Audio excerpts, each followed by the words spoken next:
చేసుకుంటున్నానని గ్రహించలేకపోయాను.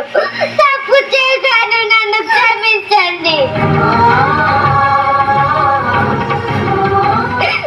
వెళ్ళి వస్తే కానీ తీసుకుందాం.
నువ్వు ఏడిస్తే నాకు సంతోషమా చెప్పు.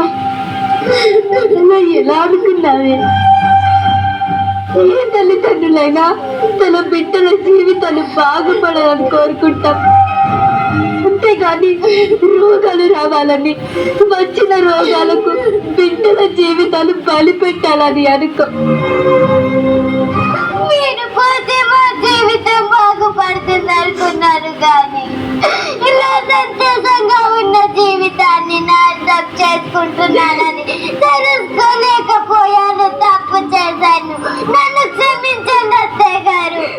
పద ఇంటికి వెళ్దాం.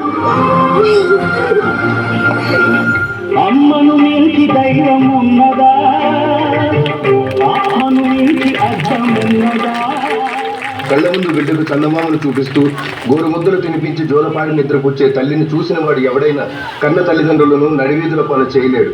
ఎందుకంటే ఆ తల్లిలాగే తన తల్లి కూడా తనని అలాగే పెంచింది అనే ఇంగిత జ్ఞానం గుర్తుంటుంది. కాబట్టి మనం బ్రతికుండగానే మన తల్లిదండ్రులు వీధుల పాలైతే మనం చచ్చిన వాళ్ళతో సమానమే. ఆలోచించండి.